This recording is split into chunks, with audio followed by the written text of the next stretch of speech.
Hi, everyone, and welcome back to the Network State and New Countries webinar series. We are having our webinar number 9 already, and today's webinar is going to cover the very sensitive issue, the issue of data use and misuse, because this is one of the key vehement challenges, actually, I can say, in terms of state building and network state building. Because if you look at the nation states, I mean, nation states are also about data, right? I mean, the people, I mean, how they manage those people, the information they have. So today we are going to cover this topic, and our distinguished speakers and also the audience, we are going to have presentations, talks, and then Q&A session. Steve, Phil, and Eric will share their experiences, their thoughts, and then we are going to have a Q&A session. Before jumping to the speakers section, I want to just share some experience from the Panarmenian Network State, and in general, I mean, my lifelong experience. So basically, I mean, when Arshak is here, by the way, Arshak Kasabian, who is based in New Jersey, he is one of the early Panarmenian Network State guys. So he knows, I mean, from the beginning how we went. I mean, how we came to this point. So so why I mentioned, so Arshak can also share his experiences after, I mean, during the Q&A session. So basically, this data issue, I mean, and how you manage the people's information is very interesting, because this network state topic, I mean, has been prevalent in Armenian world. And you will get surprised, maybe 50 years or more, for 50 years or more, because I'm talking about a nation that has, I mean, a big diaspora, right? And many Armenians have always been talking about this, I mean, network state topic, I mean, building up a structure. Maybe they, some of them wouldn't call it a network state, maybe some of them would call it a network state. But why I mentioned this, because because there's many Armenian initiatives now and organizations who kind of act as network states, but I mean, not on a full level, at a full level. So and I know an organization which basically collects people's data, and even they issue IDs. And it is called High ID, and it's an organization run by one of my friends. And there are some other organizations as well, like this. So how they collect people's data, how they manage it. So what I want to say is that this is a super sensitive issue, because you must have a very strong data protection policy or something, because this data can be used by others as well. I mean, if it is hacked, or if it is accessed somehow, and whether you keep it on a centralized or a decentralized way, I mean, it doesn't matter. I mean, you need to keep it safe. And some Armenian people, I remember, were also proposing to building up, I mean, like a Armenian internet, like, I mean, and keep the data there, not on international, I mean, internet, if I can explain it that way, or if I can explain it in a technical way, which I don't have any idea about. But yeah, I think this is a key challenge, and especially, I mean, when you work with the nation states, you understand that there is a clash, there is a dichotomy already, because they also, I mean, they have that, I mean, information, and then now you challenge them, right? Because information is a weapon, and they have it, and now you challenge to have it as well. So they say, wow, so what they need the data for, right? And maybe this is not the good place to talk about, but also the way I mentioned about nation state, and accordingly also the when I say about hacking, I mean special services also are very interested in data. I mean, of many countries. I mean, they can hack, they can, I mean, like get an access to it, and so that's why I mean, this is one of the most sensitive issues I can say, and when people think that the network state is like, I mean, an online platform, people come talk to each other, that's it. No, of course, I mean, because we are talking about people's financial data. That's one of the most important things. What, how much money people have, or what they spend on, etc.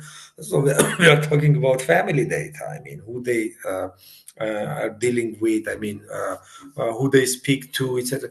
These things are super important. I mean, if we are talking about building up a new social venture, social infrastructure globally in the world, so that's why. Sorry, that's why this data protection is a must. And the misuse, as I said, I mean, can be like, I mean, by these current, like special services, governments, and also, why not? I mean, bad guys. I mean, bad guys in terms of terrorists, in terms, so they can also use it, right? Yes. So, sorry. So basically, this data issue is. I can say it's one of the most challenging, and it requires. It require my solution is, I mean, a new digital system, like, I mean, which is not linked to, like, I mean, global uh, established infrastructure. But that's a very challenging thing to do. I mean, because it requires huge resources, huge, I mean, mindset. I mean, of people who would come together and build it. I know a lot of people who want to do it, and I know some people from the Telegram groups who are working on this type of projects. By the way, but in general, yeah, I mean, this is one of the key things, and and the databases are, are kind of like one of the pillars of this infrastructure, the network states, because if you don't know what you have, you cannot do, I mean, much. I mean, you need to understand, I mean, who who actually, I mean, is within the group, who is, who accept that sense of belonging, because you see, I mean, the nation states, how they do it. I mean, they have all your, I mean, especially Singapore. When we were in Singapore, I think that was one of the highest level surveillance states I have ever seen. I mean, they would detect everything. I mean, and especially when we are talking about cashless payments, right? I mean, they could definitely, I mean, understand what you do. I mean, how you spend your money, etc. So these things are super important in a big data analysis. But just, I mean, summing up my point is that if there will be any projects who would, I mean. Address this critical issue, I would be very interested to join in and discuss these things, because as I say, my solution is very opaque. I mean, very, I mean, in the air solution, just, I mean, building up something new that is not connected to the digital established infrastructure, global infrastructure. But I don't know, because I'm not an expert in this, so it requires technical expertise, how it should work. So yeah, I mean, let's see what our speakers say about this issue, and then we will have a Q&A session. Steve, stage is yours.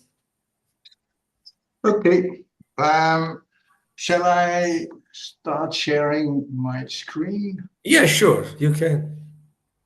I think it's this one. Everybody can see it? Yes. Yes. Okay. He asked me to register, but I will not do it. Okay. I fully agree with you, by the way, Ahmad, about all use and misuse of data. Let me first give a very short introduction of myself. I have a PhD in physics, but elementary particle physics in, let's say, the 70s. I got my PhD in 81 and switched to electronic payments, banking, and that kind of stuff until about 2000, then got back into research, but specifically how technology influences strategy in organizations. And because of that, I got also in teaching GDPR. Next to that, I started in 76 hacking. I had one of the best hackers when I was in the board of Greenpeace International. So I know a lot about hacking and secret services and those kind of people. And one thing I learned is from spies that it is apparently still possible to take another profile as a human being in another society. And the society really thinks in the United States that you are a United States citizen, but you could be Russian or any other country. As you can see, I'm now a risk officer in Monflow, and that's one of the startups, the one in the Netherlands. CEO of Wallet 79, that's the startup in Cambodia.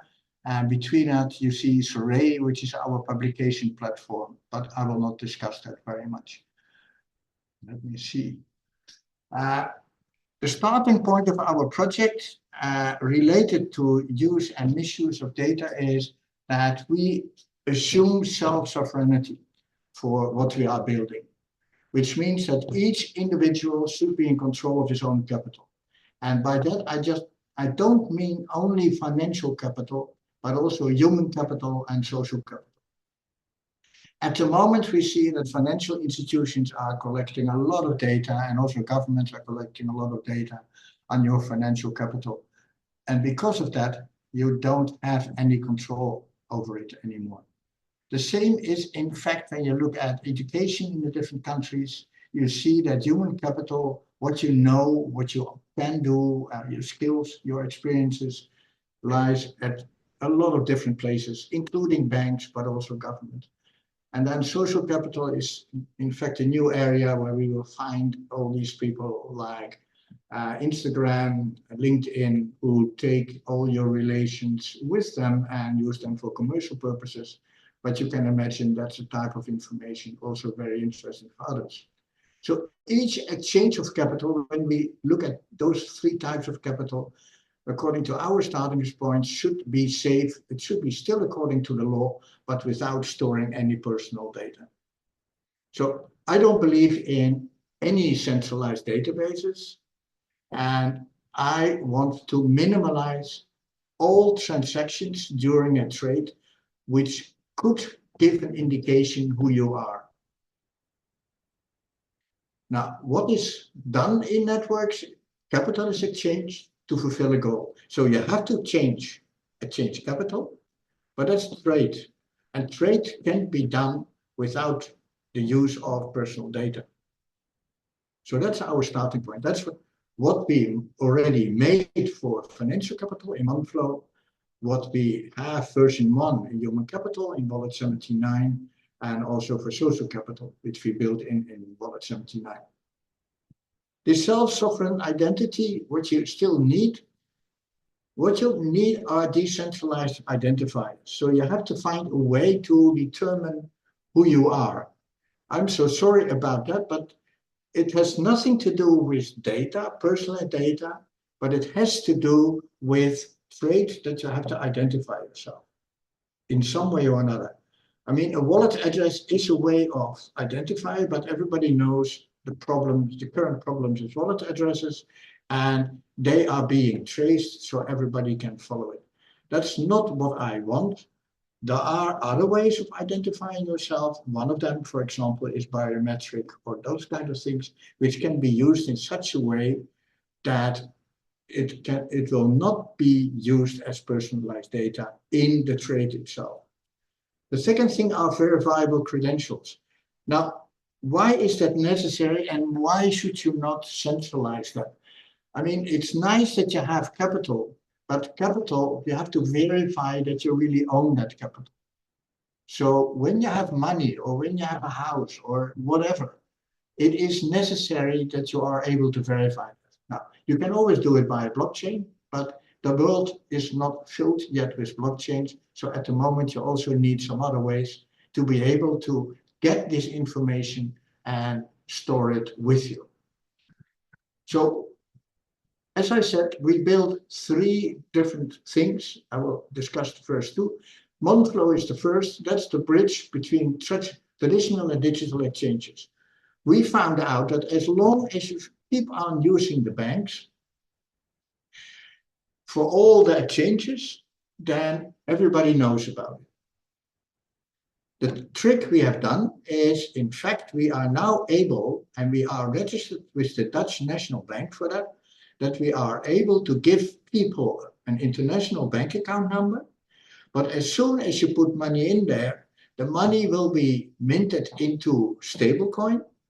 And then with the stablecoin, you can do all your transactions, even moving money to other people, moving back. The only thing we do is we really check, and of course that's somehow a problem, whether the money is coming from the wrong countries or the wrong people or that kind of stuff. So when it doesn't fit with your profile, we will certainly ask you, is this a correct payment or not? But because of that, and I know already because I showed the application also in Cambodia, and the bank said, but Steve, you are taking away my job. And I said, yes, I'm so sorry about that, but all these centralized databases and the way you are using the data is not correct. Then Wallet 79 is directed to vacancies. Why? Because I hate this whole platform of LinkedIn, Monster Board, and all that kind of stuff, which is just asking for your resume, whether it's correct or not, but uses that information for all kinds of other purposes. So in fact, when I was in a committee advising the government here in the Netherlands regarding terrorist activities, I said, it's no problem at all. Most of the information is very easily accessible for everybody. And I don't know whether you just heard it, but even the police information has been now hacked. And all the 65,000 names and email addresses of all our police people in the Netherlands are in the dark web available. So it can be done very easily. So we shouldn't go into those kind of databases centralized, but also not in the communication where we have personalized data. So with vacancies, we are doing a completely different job in Wallet 79 because Wallet 79 contains your portfolio. The vault, it's your personal vault, and all the data, all your personal data, all the verifiable data is in the vault. And you decide every moment when there is a request for a certain type of information, whether you want to give that information or not. And certainly not all the information. You can select which information you would like to supply. So when you want to get a job, you don't send in your whole resume. What we do is the job information is translated into the app in such a way that we can calculate what we call a job scoring. And only the scoring number is given to the corporate, to the organization who has placed the vacancy. Steve, sorry for interrupting you. Since Phil is feeling sick like me, but he's feeling even worse, he's not going to speak. So basically what we are going to do, you can get additional 5 minutes, I mean, to speak if you want. Okay. Okay. But let's put it in the question and answers because... Okay, perfect. If you're finishing, because now it's, I mean, already time, just 10 minutes left. But if you want to, you just sum up and then we will, I mean, do the... I will explain the scoring mechanisms and then I'm finished. So then the next speaker can come. So education, we do exactly the same thing. An education organization can describe the education. It will be downloaded into your phone. The scoring will be calculated based on your profile and the history and the certificates you have. And based on that scoring, you get, well, that scoring is then sent to the education institute, and then you can decide whether you want to follow or not.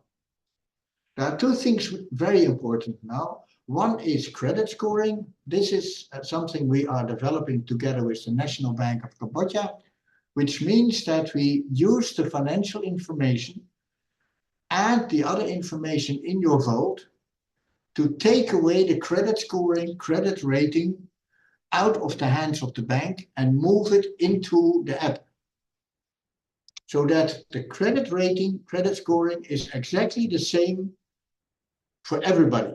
And in fact, that the financial institution who offers a financial service only sees the scoring and doesn't know whether you are 75 years old, whether your income is 1 million per month or only 1,000 per month. It is a scoring. And it's a scoring which is built up in such a way that the National Bank has verified the way we calculate it. So they know the way how we use the personal information, but also the National Bank doesn't have access to your vote. So that's how we are building up the whole app, Wallet 79. So we have done a payment system which is linked to your personal environment, with your personal vault.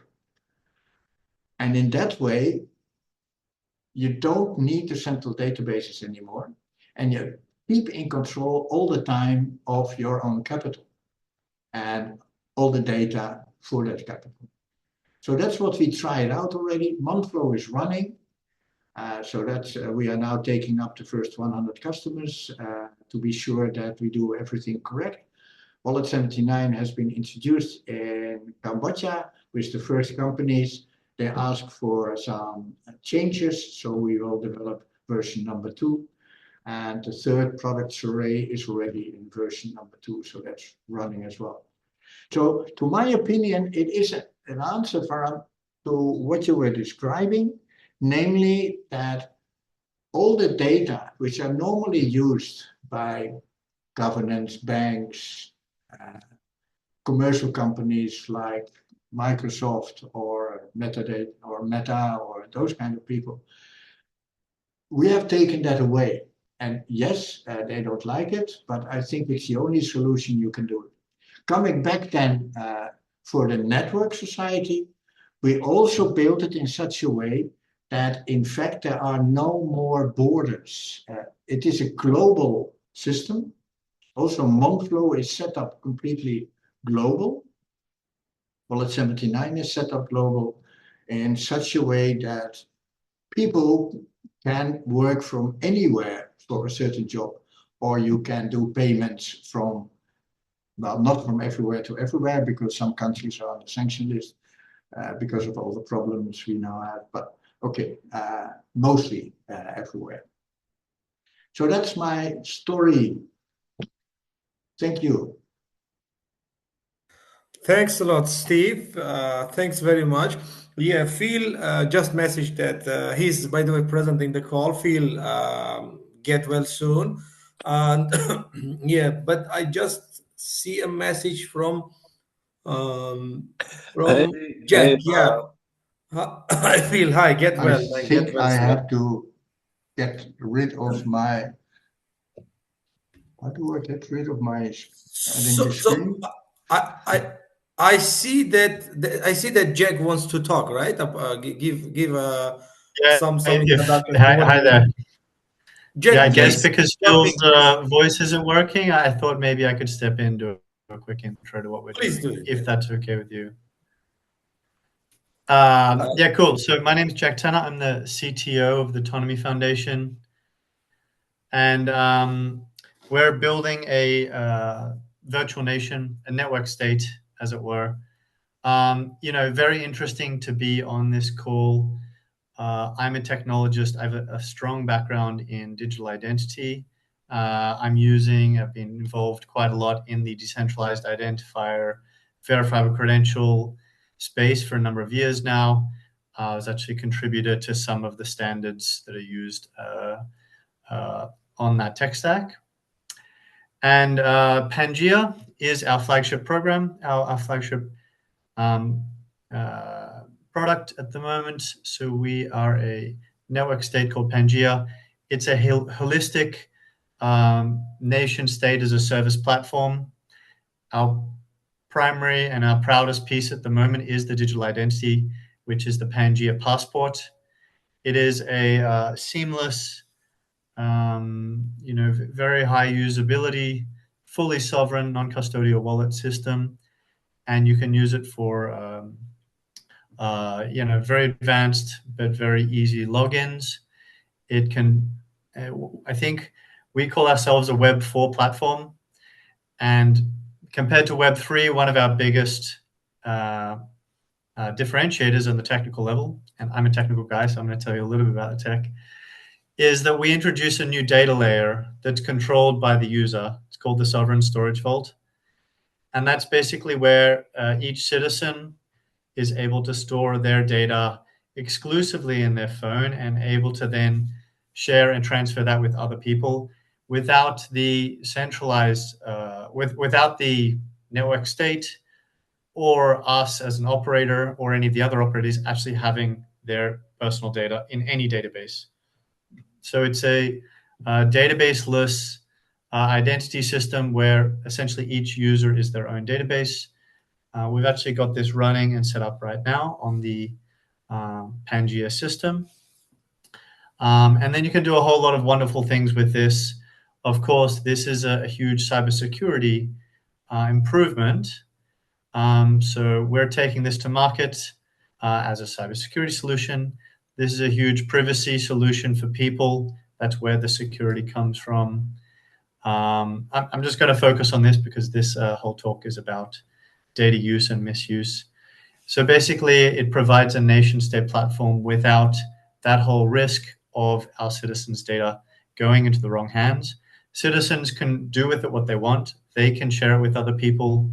They do have an anonymous, decentralized identifier that they can use in interactions.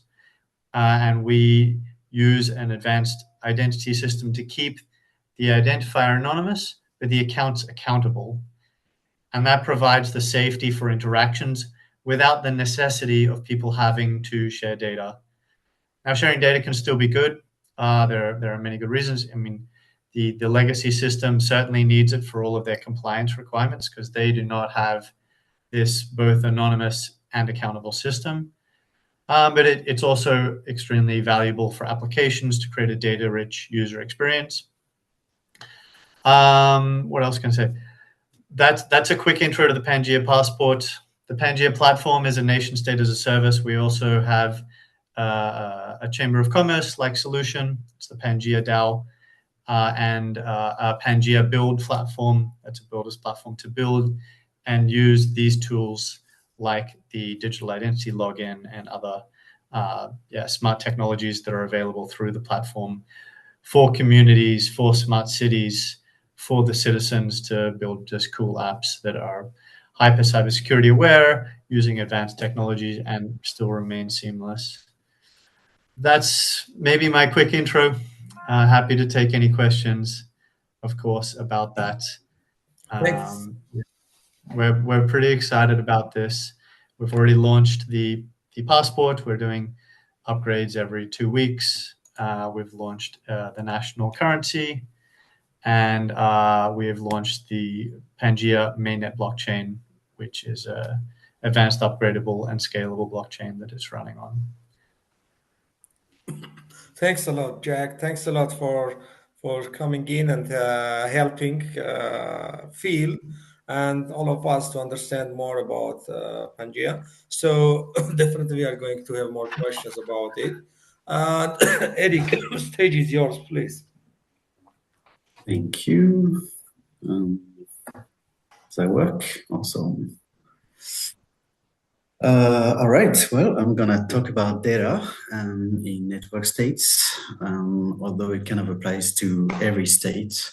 So to state the obvious, because of the digitalization of society, data is everywhere. It's work, it's entertainment, it's love. And 10 years ago, software was eating the world, and now we have AI eating the world.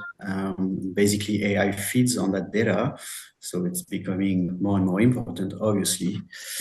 But the issue with data is not just privacy and everything that everyone mentioned, but it's also data is knowledge, and sometimes there can be asymmetry of knowledge, which means some people have more knowledge than others. It can be beneficial or harmful.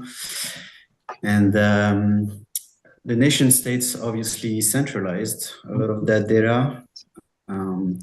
And a lot of us have the trade-off between privacy and convenience. That's why so many people prefer the comfort to their privacy. But the main issue is the ability for a hacker to take control over that centralized data, and then one bad actor can really break everything.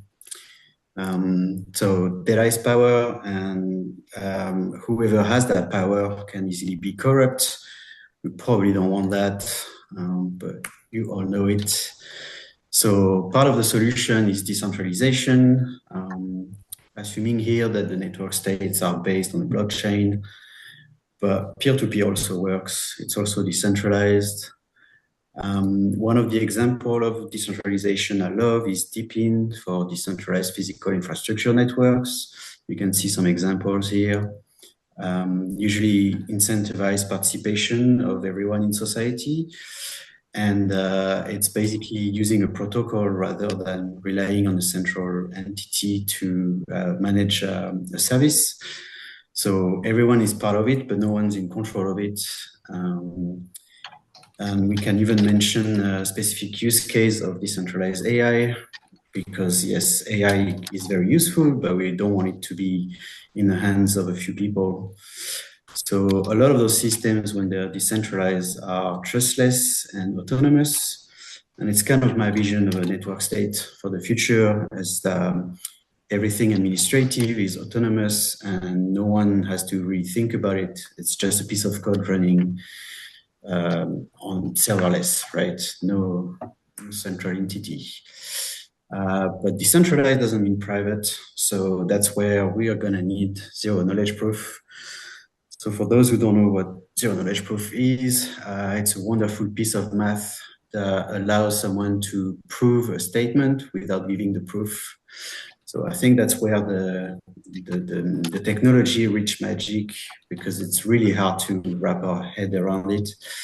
And there's a lot of work being done in that space. And there's already a lot of native blockchains that integrate zero knowledge proof, like those examples here.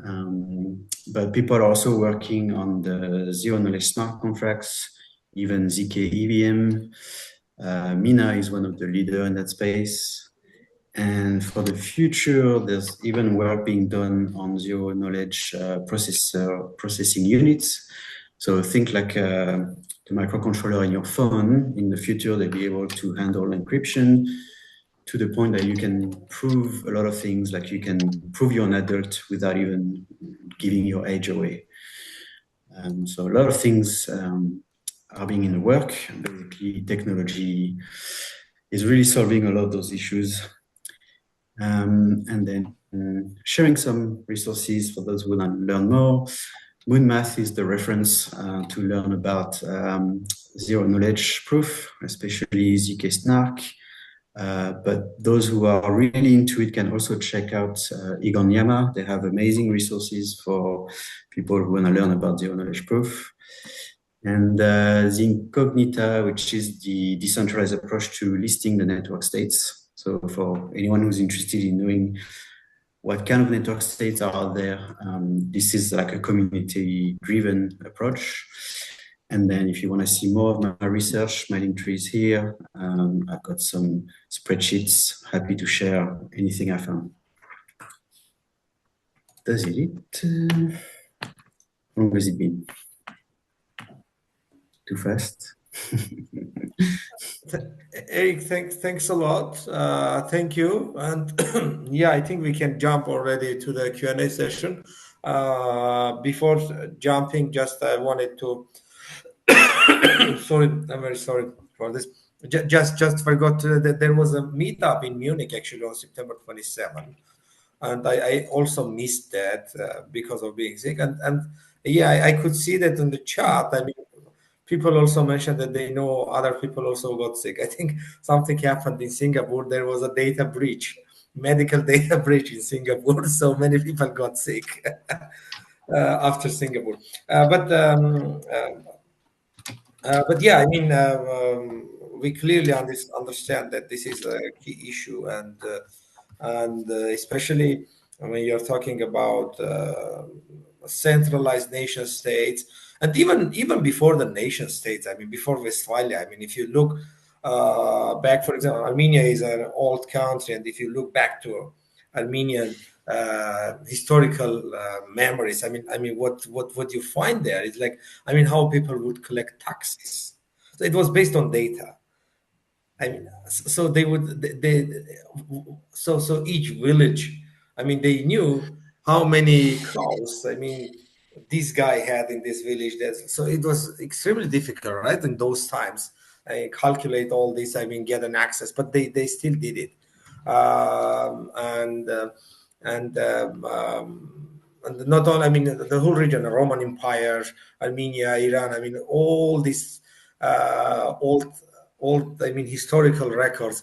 So so it was about data, and how these empires, how these old kingdoms, I mean, were managing data.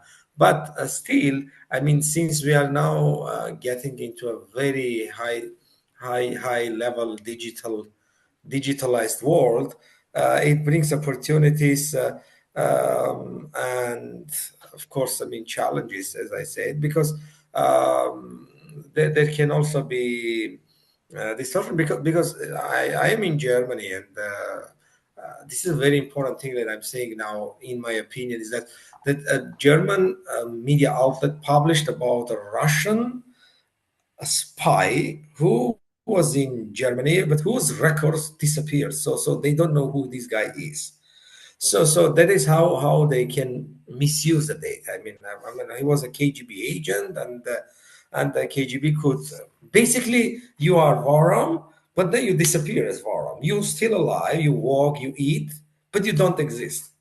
So this is very interesting. I mean, how they do it, and that's what I'm saying. I mean, this data is, if it goes to wrong hands, it's super dangerous. And yeah, because I'm someone whose birth certificate is coming from the Soviet Union. I mean, well, I was born in Armenia, but the birth certificate was from the Soviet Union, so I know how the Soviet, I mean, would manage this data, I mean, for their own sake. So that's why when we talk about building a state, which is a network state, I think we should be super careful with this, because we are talking about a very sensitive and high level issue. I want just my colleagues, my friends here and outside of the call, just gauge this point. It's a super important thing, because this is a very high level thing, and because we are talking about people who are challenging the current establishment, and they want to build something new, and their data is super interesting to other guys. Whether so it's already up to you to interpret what the word other means. But anyway, so if anyone has any questions, I mean, please, Joshua, you have a question, please. Hey, thank you. Thanks everybody for working hard on these issues here. It's pretty important. I'm particularly interested in adoption, UX, UI, and accessibility, specifically because of all the challenges of even using any of these platforms right now. So if it's not going to be adopted because it's still such a pain to even use wallets and such, then maybe we won't even have any problem with data eventually. But what's the trade-off as far as UX, UI versus security, usability, and those type of elements there? Is there a foreseeable, in the near future, a foreseeable solution where we really have those robust security parameters built into these systems, as well as ease of use for onboarding and for normies like myself to engage? May I? Sure. Let's say for digital identification, we have already experiments, and in fact, a lot of countries are moving over, and people like it. They like it even better than using passports or anything else. So the way they use the identification and not giving people personal data, but do it in such a way that they are protected, is apparently very appealing for people. Trade is a different thing. I noticed that at the moment, for example, for crypto payments in merchant environment is still a very difficult area. The merchants want to have as many possibilities as possible. And on the other hand, when you start really doing it in such a way that everything is covered and that you cannot find out what really happens, then it becomes very, very difficult for the merchants. So they don't like it. Other possibilities, I don't know whether you're aware of what's happening in Letland, but there the government is using already the blockchain and everything. The same happens now also in Cambodia. And I must say that the adoption in Cambodia for digital payments using an app from the central bank and not doing it through the bank anymore has changed in 3 months between 0% to more than 40% of the population. So, in fact, Joshua, I think that when you go to these kind of systems, that adoption will be quite high. It's a difference when you really go into the economy itself, then it's becoming a different story, because then you are suddenly talking about merchants, corporations, financial administration, reporting about your turnover, your profits, all that kind of crap. Sorry, all that kind of stuff. Yep, that's my answer. Who else wants to comment on this? Yeah, sure. I'll jump in. I think in concept, well, not in concept, literally the technology is there to do this in a very user-friendly way. You know, there are wallets out there that are really seamless and fully non-custodial. You know, not trying to toot our thing, but I'm just saying ours has a self-chosen username and then a 6-word passphrase, which anyone can remember, as difficult or easy as modern password requirements anyway. And that's all you need to remember to get in and out of the system. And from there, you've got passwordless login to all of your apps, like a regular single sign-on flow. That is possible. The challenges are then getting that integrated into legacy systems that are not using sovereign identity systems and that are not familiar with this. Ethereum ecosystem has made a lot of segue into that integration more than any other ecosystem. However, the general Ethereum system with identity, with usability is very fragmented and extremely difficult. So it's got its own challenges there. This is one of the reasons we did not use Ethereum. But I would say the technology is there. The challenge is now getting the integrations working with partners easily and simply. But at the user level, I think it's really there if you use the right technologies. Thanks a lot, Jack. Any more questions, please? Joshua, you still have, let me see if anyone else doesn't have, and then you will jump in, just because I cannot see the complete screen now. Donnie. Yes, sir. This is actually a question for Jack, if I can. Yes. Because you just mentioned the idea that the integrations with the legacy systems and the people that are out there. What is the biggest pushback that you found from that? Like, where does it come from? Well, So for example, we've built an alternative single sign-on system. So it's an alternative to Google Login, but unlike Google Login, Pangea, us, the operators don't store any user data, but it does allow users to share their data with apps with other people. And we're using the self-sovereign entity stack. I think that's the same one Steef has in his presentation. The difficulty is they're all ingrained in old identity systems like OAuth, things like this. And OAuth is inherently non-sovereign by design. And there's not really a way out of that. So something we've had a lot taking this to market is, hey, oh, great system. We love it. We want all of this. But we needed to work with OAuth because we've already got 12 apps that we needed to work there. And if it works with OAuth, we can click away and therefore integrate. And we're like, cool, we can make it with OAuth, work with OAuth, but OAuth will not give you these benefits anymore. So we'll do it to make it easy for you, of course, but then you won't get some of the benefits of having a sovereign identity system. So that's just one example of an integration challenge we have. And luckily, right now in the self-sovereign identity ecosystem, there are people building these bridges for this problem. Digital identity is something that is inherently something you have to be backwards compatible with to a fair degree if you want to be mainstream ready. And so they're building these backwards compatibility things to go back to OAuth, to go back to LDAP, to go back to SAML, those previous identity protocols. Overwhelming. But that's actually my Yeah. strength, is that I have a good ability to go in and out of topics and then synthesize a view. My weakness is a little bit, it's not my weakness, it's I'm okay at expressing myself. I'm actually very good. Presentation. Presentation is so important. So Steve. I think it's okay.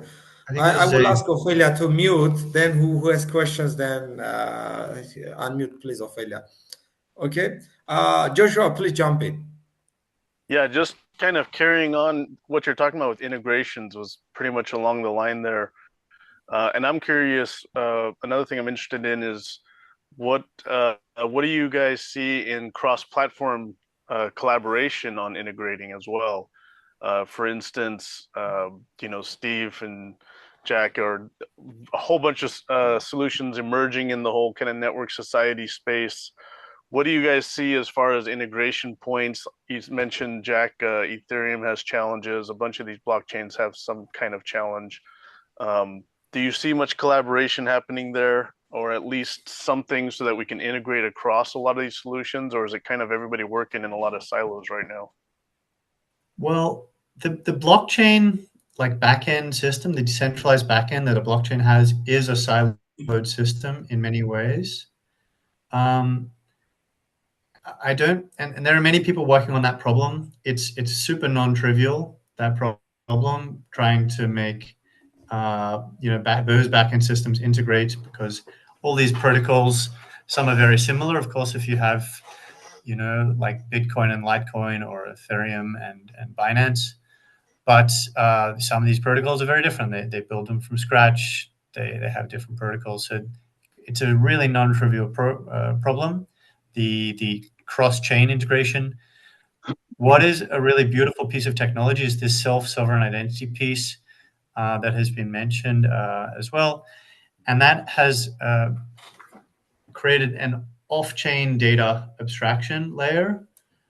So it basically means that while the chains themselves are not compatible with the data on the chain, the authentication that comes from those chains is completely compatible and interoperable. So I can take my personal identification that I generated on Pangea or on Bitcoin, send that to Facebook, who might also use the decentralized identifier system, and that data is completely interoperable. Facebook can recognize that data, know how to verify it using the verifiable credentials. It's a really quite brilliant system. And this is actually one of the reasons why the W3C, I think last year, has now made it a recommended internet standard. So this is going to start being adopted more and more, this standard. So that's kind of my answer. I think there's a really cool piece of technology coming called self-sovereign identity that can solve off-chain data interoperability and collaboration. And the on-chain, I still see it as a pretty siloed ecosystems.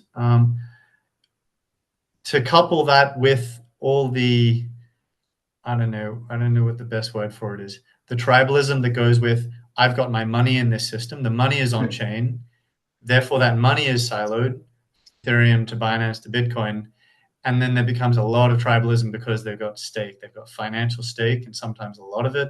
So you see a lot of people getting fierce about their chains because of that. And that's because it's on chain, and that's the siloed problem. It's not really movable so easily.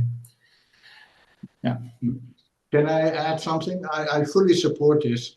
What I noticed as well is as soon as you split the ledger function or the blockchain function just and use it for the recording of the transaction, but all the others, you put it in a separate layer, so the vault and the identification. So you have this sovereign identity, then you don't have that problem anymore. You can in fact link any blockchain to it, whatever you want, because it's just a ledger. And well, okay, so that's the solution we also built in Monflow.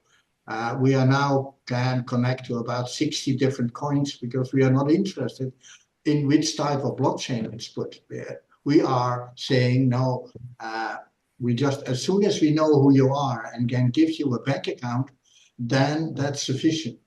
To give an answer to the pushback, the major pushback we got is from the national banks because they use very old-fashioned identification techniques. And we wanted to have a bank number. So then they said, okay, do your KYC. I said, we got the best KYC you can imagine. It's even better than what you have. Yeah, but we don't accept it.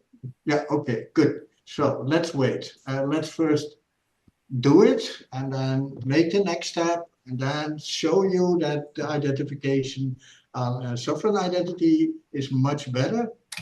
That I can calculate credit rating much better than you can do with your current credit bureaus and all the other stuff. And then we can start to integrate. So Joshua, this whole integration problem, it's a very old problem, I have to say, but that's maybe because I'm a little bit older. I've seen it happening all the time.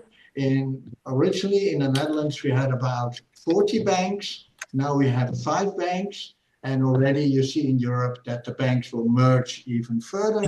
Reason is that they see what's happening now and they see that that world is changing, that they won't have the central databases anymore.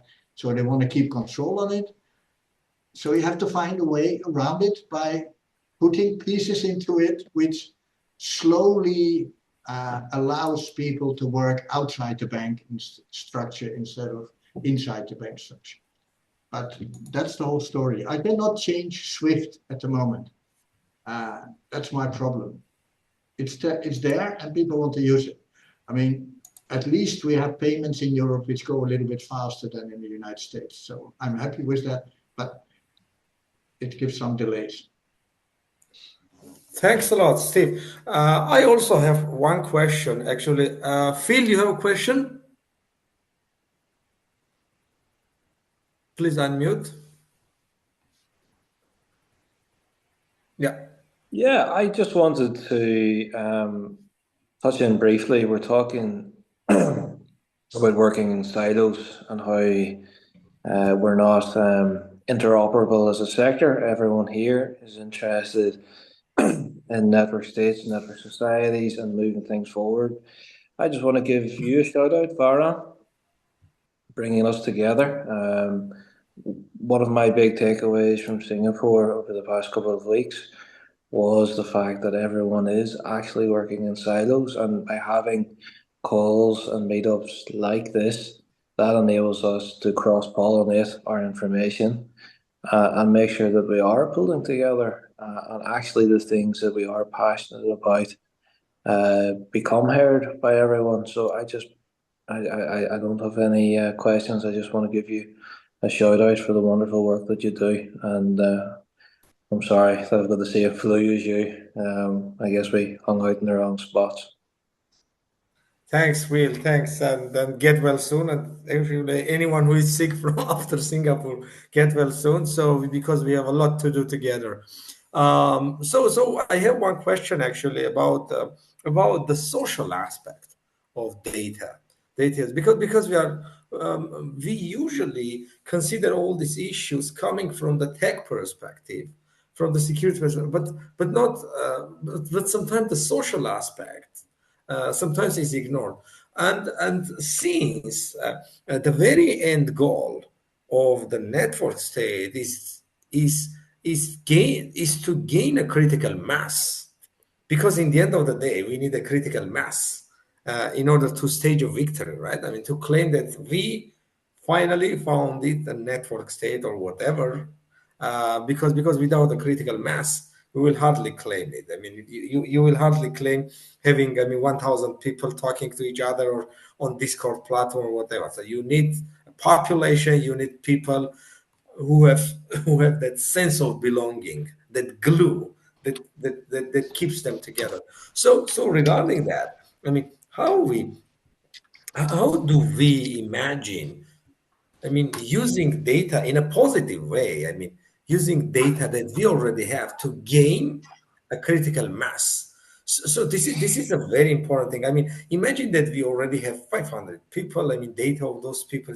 So how we use the data of these 500 people, how we analyze it, I mean, what policy we start, I mean, making, so that we get a critical mass. So I'm trying to understand the practical aspect of data in terms of high level politics and high level socio-political strata. So anyone who wants, I mean, to give some clues to this, I mean, this can be very interesting, because with Steve, when we were at the airport, actually, I mean, we're flying back from Singapore, with Steve we were talking about these issues. I mean, like how the social aspect is usually ignored, especially by the by the tech sectors, and that people just don't see the ordinary people working in their agricultural lands. So how we are going to project those, I mean, data details to ordinary people, if we put it that way. I mean, if I can put it bluntly this way. So if anyone can give some clue. By the way, this is the last question because we are running out of time. But if anyone wants to comment on this, please, because I don't have the answer to this question. That's why I am asking this to myself as well. Anyone who wants to jump in? Steve? Well, I recommend two books. One is by Mr. Bourdieu, a French guy who has written a lot about the structure of societies, and especially when it goes wrong. So how people are organizing themselves in clusters, and use that to, well, I don't know whether you know French after the Second World War, but in that period it was terrible. And then the second one is also a French philosopher, Foucault, who talked a lot about that and used those kind of measurements about how organizations are structured. So indeed, what I notice is when you are too much focused on technology, it's very difficult to implement it into organizations. Most of the time, there must be a kind of reason why people do it. What Jack was saying, and I'm supporting, is that sovereign identity is very important because it gives an added value to people, which makes it easier for people to get even self-esteem in the network. So they can give something, they can start trading. And that's the reason why my starting point was not so much the technology, but was the trade problem of the network society. Because when you look at the old economic theories like capitalism and socialism, in a network society, they don't work anymore because trade will be done in a completely different way. And to be able to do that and still earn money, even when you are a small fisherman in the Philippines, you have to still have to earn money to buy food. So how is this going to happen? So volume will not be the biggest problem. It is how people form the networks, keep in those networks, and in fact, in one short sentence, stay happy in that network. That's becoming the biggest problem. And that will be without the borders, and the social aspects will completely different. Look at the Armenian people. You find them everywhere, and they are still contacted with each other. Why?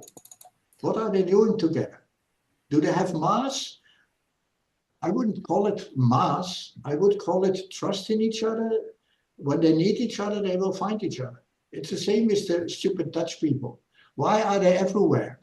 Because there's trade everywhere. So the Dutch know when there's trade, okay, no problem. I get my 10%. So that's my look at it. We cannot solve it only by technology, but we need technology to solve it. But the real implementation will take part on the need of people for certain possibilities. Trade. That's my story. I would just jump in here. Yes, a final small thing. I think what can be done with special to really progress the policy would being enabled like peer-to-peer data exchange without third parties. So that that kind of technology, which exists now but isn't prevalent, I think is a real unlock in this regard, basically allowing two people to interact without having to go to a third-party digital identity arbitrator every time to hold them accountable. They can just hold each other accountable. Once you do that, you get the social impact. The social impact is people start building trust on the internet. And the best systems and communities out there are built on trust. They're not built on trustless systems. They're built on systems where you earn trust for other people. You know you can start interacting with them. And this is where the internet, in my opinion, is starting to go a bit downhill, exacerbated significantly by AI. It's starting to become really hard to trust people on the internet, and having reliable, accountable, but off-chain peer-to-peer data exchange and data identity verification, I think can be a big game changer there to enable that social impact. Perfect. Thanks a lot, Jack. Actually, yeah, I mean, we are just, finishing this webinar.